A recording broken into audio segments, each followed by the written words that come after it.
Hi there, Joao. My name is Ellen, and I will be correcting this set of essays for you. So I'm very happy to see that you signed up for an essay correction package, that you're preparing for IELTS. Wonderful. So let's get straight into it and see what you wrote. First one is the letter for the English and Homestay program. Let's see what you said. Dear Mr. and Mrs. Brown, don't forget your comma here. First of all, I would like to introduce myself. My name is Joao. I am from Brazil, and I have been studying English for many years. I got the chance to enroll into the English and Homestay program, and finally I will have the opportunity to study English abroad and visit the UK. This is fine. There is one thing missing for me. This is a formal letter, as it seems like you've understood. And so it's important to have some sort of an introduction. You always write in a formal letter the reason why you are writing. It felt to me like you went straight into this. You just said, I'd like to introduce myself. So while yes, of course you are going to introduce yourself, I thought that it needed a little bit of a smoother introduction. So here's what I would suggest. Something like this. Dear Mr. and Mrs. Brown, I am writing with regards to the English and Homestay program that I am enrolled in. I will be staying with you and your family for the next 3 months, so I would like to introduce myself. Then, my name is Joao. I am from Brazil, and I've been studying for many years. I'm very happy to have the opportunity to study abroad and visit the UK. Okay, so just a little smoother with some of these transitions and with the ordering of the sentences. The way you order your sentences and your ideas is scored in the coherence and cohesion section of the grading. So keep that in mind. Okay, let's take a look at your next paragraph. As mentioned, visiting the UK is part of my main goal in this program. I have some doubts about traveling inside the UK. First question is, do I have to present my passport traveling to Scotland and Wales? Since I will only be for 4 months in your house, I would like to ask about the weather during the spring. Is it a warm or a cold season in the UK? Just to know what type of clothing I will bring with me. Okay, so let's talk about this a little bit. In terms of task achievement, it's okay. You asked questions about your stay there, and that's fine. That's important. But I was a little concerned about some of the language because this isn't really particularly formal. In formal language, what we try to do is we try to use less direct questions. So what's a direct question?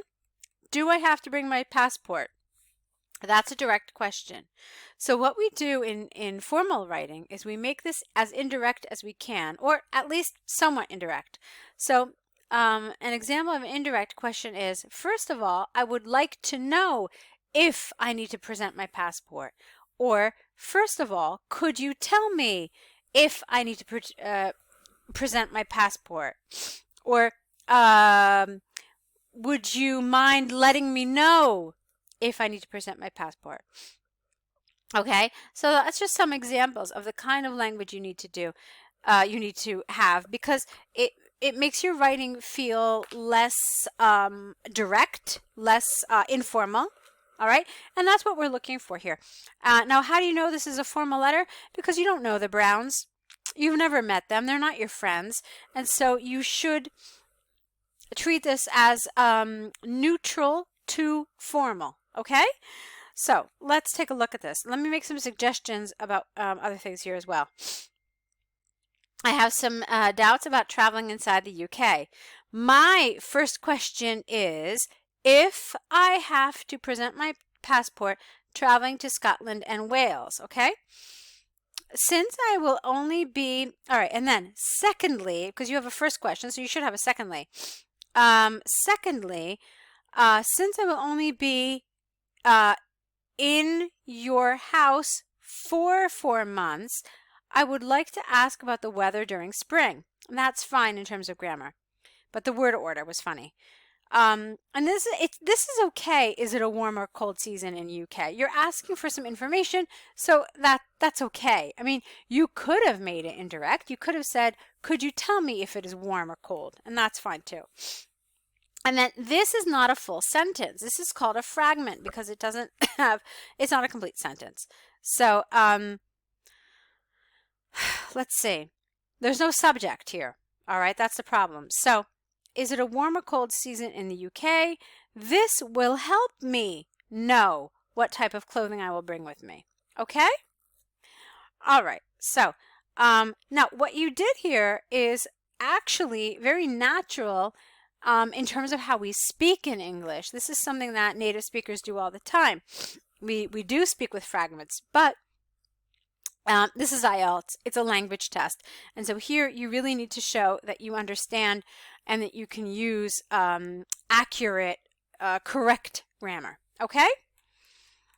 So like in a speaking test, I wouldn't mind this actually at all. But in writing, it should be spot on. All right, let's move on.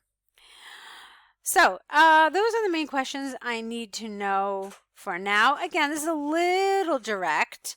I would like to know is far more formal. I think you have been informed of the schedule of my arrival. Nevertheless, I think it is important to ensure the right date and time I will arrive. My plane will arrive. All right, this is a little repetitive. My plane will arrive. My plane will arrive. So let's fix that up a little bit. Nevertheless, I think it is important to ensure the right date and arrival time. My plane will arrive on April 4th at 1:30. I hope to meet you soon. Guys is super informal. It really doesn't belong in here, Joao. Okay? So no guys in here. I hope to meet you all soon. Best wishes. That was okay. And then Joao. All right. So I felt like your register was a little inappropriate. It felt a little too informal in a lot of places. I think I explained why it should be formal. So that for me was something that needed to be corrected. It's the kind of thing that will lower your score because they are expecting this to be neutral to formal, whereas this was kind of neutral to informal in a lot of places. So I want you to be careful about that, okay?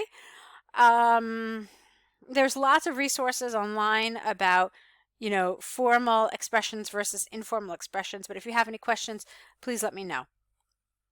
Okay, so let's move on to your task 2 about switching jobs or staying in the same job. Okay, so in modern society, the main aspect of everyone's life is the career. We tend to measure our success and sometimes even our happiness by how successful we are in our professional life. Thinking in this aspect, some people state that a person should never change his job. On the other hand, others believe that employees should switch jobs during their employment. I strongly agree with the necessity to experience at least one different job in our career. Okay, fine. Yeah, I don't really have any complaints about this.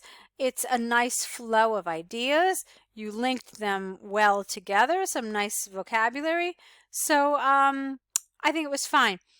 I don't really love this expression. I strongly agree with the necessity. How about this? I strongly agree that it is necessary. That for me feels a little more natural. Okay, but that's just that's a detail. Let's take a look at your body how many body paragraphs do you have here? 1, 2, 3. All right, you should know, Joao, that we typically recommend 2 body paragraphs. Okay, nonetheless, I'll take a look at what you wrote here and see what you could have done to maybe kind of reshift some of these paragraphs. All right, let's look at them. The first important effect in changing jobs is the chance to try something different and new. It is known that many people dislike their current job. Okay. If a person does not allow himself to change his job at least once, careful with your word order, he will have a false sensation that every work is pedant and dull. Therefore, trying something new in the career can bring some freshness and happiness to those who take that risk. All right. I want you to be careful with overgeneralizations. Overgeneralizations are something that are discussed in the band descriptors for task 2. If you look, it says in band 6 that there is a tendency to overgeneralize. So when you say it is known that many people dislike their current job, this is the kind of thing you want to be careful about. Okay?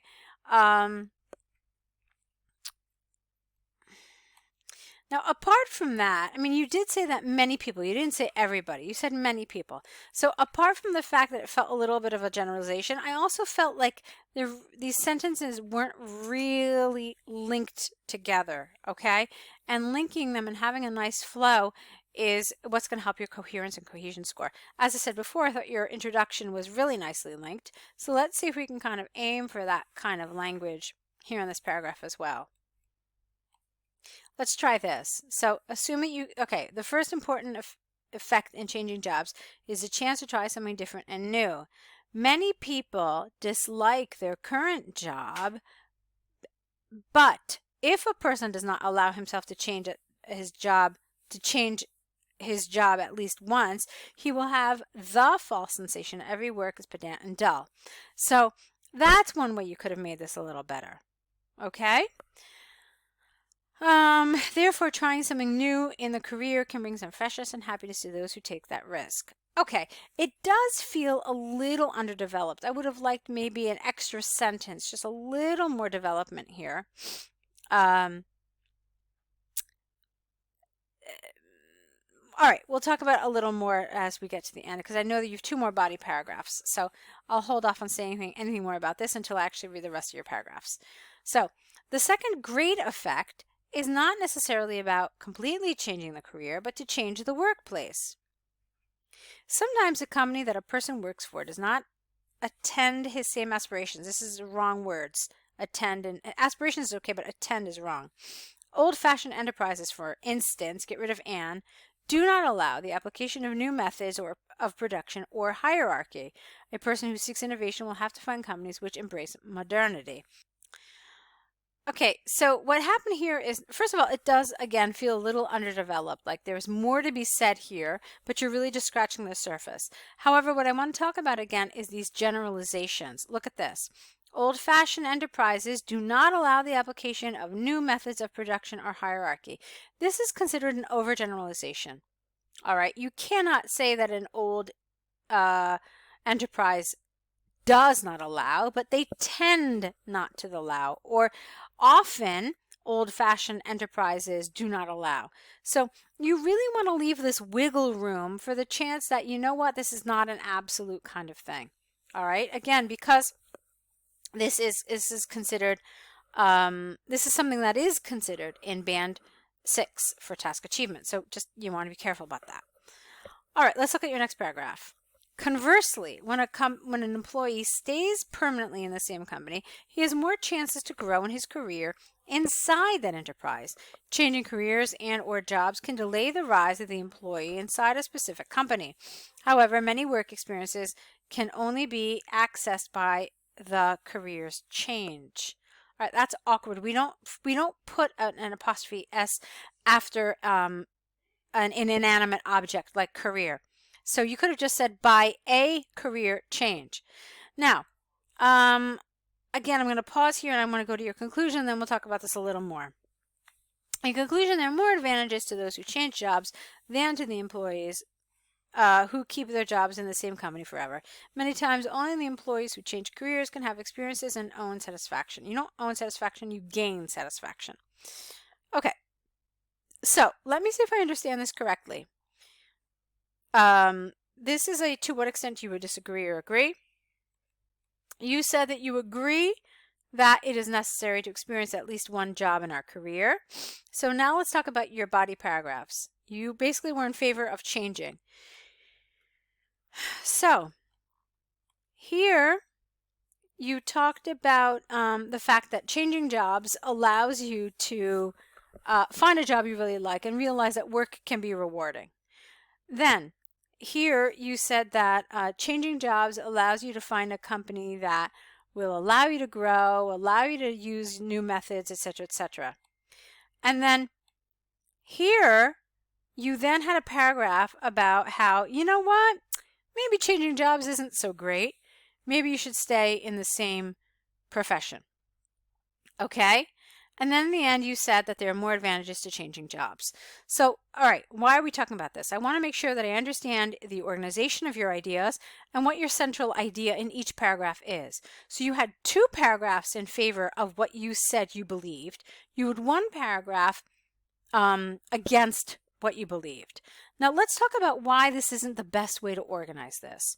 If you look at the band descriptors again, it says that all parts of the task are covered, but some are covered more fully than others. Well, that's what you did. You covered 2 paragraphs in favor of switching jobs, and then you had 1 paragraph against it. All right? And there are a couple of reasons why that's a little strange. You told us that you strongly believe that we should change jobs. So the question then becomes, well, then why did you even include this paragraph if you are strongly in favor? Okay?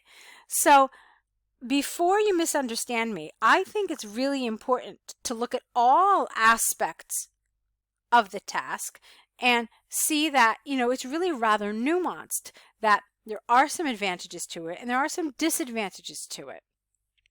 So I actually do think that it's a good idea to have a paragraph like this. These are called concession paragraphs, where you address the other side of the argument. However, there is a right way to do this. All right? The first thing that you want to do is you want to put it right after your introduction. All right? That's the first thing. And then towards your conclusion, you want to put all the arguments that are in favor of your position. The other thing that you want to do is you want to have this idea of concession in your introduction, because all of a sudden towards the end of your essay, while this whole time I've thought you were in favor of switching jobs, all of a sudden to see this paragraph towards your conclusion, it was really rather confusing. And this is something that will affect your coherence and cohesion score.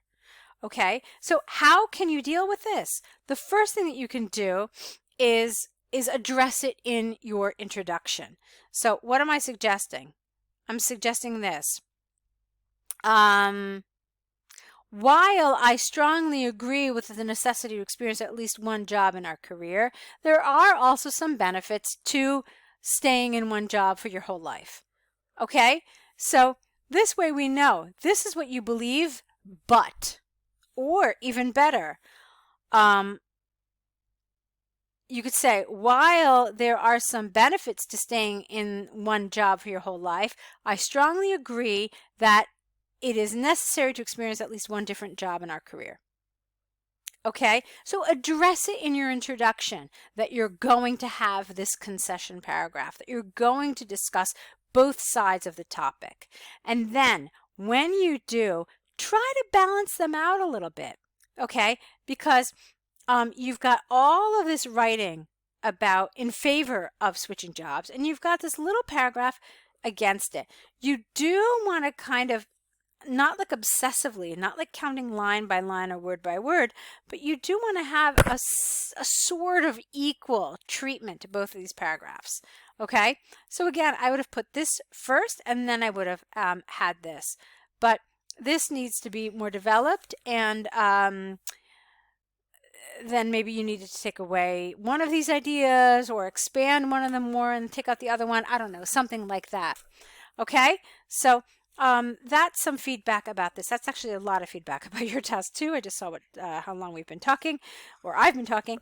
So okay, so I think you've got a lot of information on what you need to do to improve your writing here. Let me know, Joao, if you have any questions. I see a lot of good things here. I see a lot of nice natural language, but there are some mistakes. But I really want you to deal with these things that we're talking about here: task achievement, coherence, and cohesion. Okay? Again, let me know in your email if you have any questions, and I'll be waiting for your next set of essays. Good luck.